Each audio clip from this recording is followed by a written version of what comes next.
امریکہ کی تاریخ میں پہلی مرتبہ ایسے الیکشن ہوئے جو بہت ہی بحرانی تھے اور جن کے نتائج پر پوری دنیا کی نگاہیں لگی تھیں، کان لگے تھے۔ امریکہ کی تاریخ میں سب سے زیادہ بدنام صدر ٹرمپ کی شکل میں سامنے آیا تھا، جس نے اپنے کیریکٹر سے یہ ثابت کر دیا تھا کہ وہ کسی چھوٹی سی سوسائٹی کی قیادت کا بھی اہل نہیں ہے۔ ایک کتنے بڑے ملک کی قیادت جس کی بنیاد جمہوریت پر ہے، سیکولرزم پر ہے، آزادی پر ہے، اس پر ایک ایسا چھوٹا شخص مسلط ہو جس کی اگر کوئی بڑائی تسلیم کی گئی تو صرف اس وجہ سے کہ اس کے پاس پیسہ ہے، وہ پیسے سے کھلواڑ کرتا ہے اور اس پیسے نے اس کو عیاش بنایا۔ ساتھ ہی ساتھ ظلم اور ڈکٹیٹرشپ اور جمہوریت کا مذاق اڑانے والا ایک صدر امریکہ پر مسلط رہا۔ ہم سب لوگ حیران تھے کہ کسی ایسے لوز کیریکٹر کے انسان کو کیسے امریکن عوام قبول کرتے ہیں۔ کیا پوری کی پوری قوم، امریکہ کی پوری قوم اس قدر گراوٹ کی شکار ہے، اتنی بے حیثیت ہو چکی ہے، انسانیت کی قدروں کو اتنا پامال کر چکی ہے کہ ایک ایسے صدر کو اس نے اپنے پر مسلط کیا؟ اور اس کے بعد جو الیکشن ہو رہے تھے، کئی مہینوں سے میرا بہرحال یہ کہنا تھا کہ ٹرمپ کو ہزیمت اٹھانی پڑے گی۔ اگر امریکہ میں کچھ بھی انسانیت باقی ہے، کچھ بھی آزادی باقی ہے، اگر ڈیموکریٹک قدروں کا کچھ بھی خیال باقی ہے، تو ہونا تو یہ چاہیے تھا کہ ایسے انسان کی ضمانت ضبط ہو جاتی، اس کا کوئی وجود نہ رہتا، کانٹے کی ٹکر کی بات کہی جاتی رہی۔ بہرحال میں یہ نہیں کہتا کہ جو بائیڈن ایک بڑے مثالی شخص ہے، ہرگز نہیں۔ موجودہ دور کی جو تہذیب ہے اور جو ان ملکوں کا تمدن ہے، اس کے اندر سے جو شخصیتیں وجود میں آ رہی ہیں وہ اسی فساد کی نمائندگی کر رہی ہیں جو پوری دنیا پر چھایا ہوا ہے۔ لیکن اس میں کوئی شک نہیں کہ ٹرمپ کے مقابلے میں جو بائیڈن 1000 درجے بہتر ہے، اور میں الیکشن کی کامیابی پر جو بائیڈن کو مبارکباد دیتا ہوں، اور جن لوگوں نے بھی جو بائیڈن کا ساتھ دیا ان کو مبارکباد دیتا ہوں۔ میں شروع سے ٹرمپ کے خلاف بات کر رہا ہوں، اور ٹرمپ نے جو عالمی منظر نامے پر ظالمانہ اور مجرمانہ کارروائیاں کی ہیں، ان میں سب سے زیادہ مجرمانہ کارروائی جو اس کے ماتھے پر کلنک کا ٹیکا ہے وہ یہ کہ اس نے فلسطینیوں کے حقوق کو پامال کیا۔ وہ فلسطینیوں کا قاتل ہے، وہ شخص ہے جس نے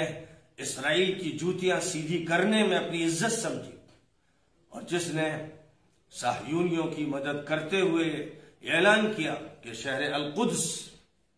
جس کو اسرائیلی یروشلم کہتے ہیں، وہ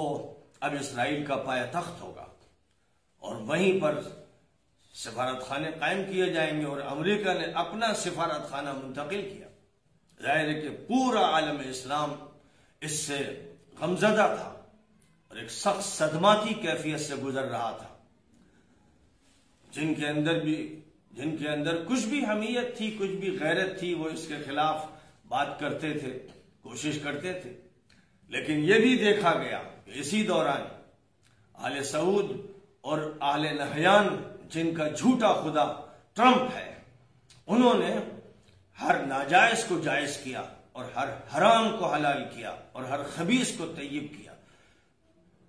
ایک مجرمانہ کردار تھا جو چند عرب ملکوں نے انجام دیا، جن میں سعودیہ، امارات، مصر اور چھوٹے چھوٹے کچھ دیگر ملک ہیں جن پر ڈکٹیٹرز مسلط ہیں، ظالم اور مجرم حکمران مسلط ہیں۔ یہ وہ ہیں جو ٹرمپ کی خدمت میں نذرانے پیش کرتے رہے، یوں کہیے کہ جھوٹے خدا کے سامنے سجدہ ریز رہے۔ بہرحال وہ جھوٹا خدا شکست خوردہ ہو گیا اور اس کو ذلت اٹھانی پڑی۔ اس نے ہر ممکن کوشش کی، دھمکیاں دی تھی کہ امریکہ کے حالات خراب ہو جائیں گے، فساد ہوگا، یہ وہ مجرم ہے اور یہ متعصب قسم کا انسان ہے، یہ گوروں اور کالوں میں فرق کرنے والا اور ایک ایسا فاشسٹ انسان ہے جس نے کالوں پر ظلم کیا۔ امریکہ کے وہ کالے، وہ بلیک، جنہوں نے امریکہ کی بڑی خدمات انجام دی ہیں، جو امریکہ کا ہاتھ اور پیر ہے اور جن کی خدمات سے گورے فائدہ اٹھاتے رہے اور ان گوروں نے ان کالوں کا استحصال کیا۔ یہ گندی اور ناپاک سیاست جو رنگ کی بنیاد پر فرق کرتی ہے، نسل کی بنیاد پر فرق کرتی ہے، غربت کی بنیاد پر فرق کرتی ہے، میں امید کرتا ہوں کہ بائیڈن اس سیاست کو جڑ سے اکھاڑ کے پھینک دیں گے اور ان کے دور میں کالوں کو عزت ملے گی اور کالوں اور گوروں کے درمیان کے مجرمانہ فرق کو ختم کر دیا جائے گا۔ اسی کے ساتھ یہ بھی امید ہے، اور بائیڈن یہ کہہ چکے ہیں کہ جن 7 ملکوں کے لوگوں پر ٹرمپ نے پابندیاں لگائی تھی وہ پابندیاں ہٹا دی جائیں گی اور یہ اعلان کیا جائے گا کہ یروشلم اور شہر القدس اسرائیل کا پایہ تخت نہیں، وہ فلسطینیوں کا پایہ تخت۔ موضوع اگر ابھی حل نہیں ہوتا ہے تو اس کو حل کیا جائے گا اس طرح کہ جو فلسطینیوں کے حقوق ہیں وہ پورے دیے جائیں گے اور 1967 کی جو پوزیشن ہے کم از کم اس پوزیشن کو واپس کیا جائے گا۔ اس لیے بہرحال جو ابھی تبدیلی ہوئی ہے یہ خوش آئند تبدیلی ہے اور میں سمجھتا ہوں کہ اس تبدیلی کا یہ اثر پڑے گا اور پڑنا چاہیے کہ محمد ابن سلمان جیسے مجرم کو اب امریکی عدالت میں طلب کیا جائے اور خاشقجی کے خون کا اس سے انتقام لیا جائے، قصاص لیا جائے۔ اسی طرح سعد الجبری کے ساتھ اس نے جو کیا، محمد بن نائف کے ساتھ اس نے جو جرم کیا، شیخ احمد ابن عبدالعزیز کے ساتھ جو مجرمانہ کردار ادا کیا، شہزادوں کو جس طرح جیلوں میں ٹھوسا، علماء کو جس طرح جیلوں کے حوالے کیا اور محض اختلاف رائے کی بنیاد پر ہزاروں انسانوں کو جیلوں کی کوٹری میں بند کر دیا۔ امریکہ کی طرف سے اور خاص طور پر جو ڈیموکریٹک نمائندگان تھے پارلیمنٹ کے، ان کی طرف سے یہ مطالبہ کیا گیا تھا کہ رائے کے اختلاف کی بنیاد پر جن کو جیلوں میں مصر میں ڈالا گیا، سعودیہ میں ڈالا گیا، ان کو آزادی دی جائے، ان کو رہائی دی جائے۔ یہ بیانات صرف الیکشن کے بیانات نہیں ہونے چاہیے، جو بائیڈن کی ذمہ داری ہے، قانونی ذمہ داری ہے، اخلاقی ذمہ داری ہے اور بین الاقوامی ذمہ داری ہے کہ جن ملکوں میں خاص طور پر مصر اور سعودیہ اور امارات میں ظلم ہو رہا ہے، اور محض رائے کی بنیاد پر علماء کو، مفکرین کو، ادبا کو، شعراء کو، عورتوں کو اور مخالف ذہن رکھنے والوں کو جیلوں میں ٹھوسا گیا ہے، یہاں تک کہ شہزادوں کو ٹھوسا گیا، انہیں مارا گیا اور ان کی دولت کو لوٹا گیا۔ جن کے ساتھ بھی یہ زیادتی کی گئی ہے، اس سلسلے کا خاتمہ کیا جائے اور اس میں امریکہ اپنا کردار ادا کرے۔ اگر وہ سپر پاور ہے، اگر اس کے پاس طاقت ہے تو اس کو مجرموں اور ڈکٹیٹرز کے خلاف فیصلہ کن اقدامات کرنے چاہیے، کیونکہ وہ ڈیموکریٹک پارٹی کا ذمہ دار ہے اور ڈیموکریسی اس وقت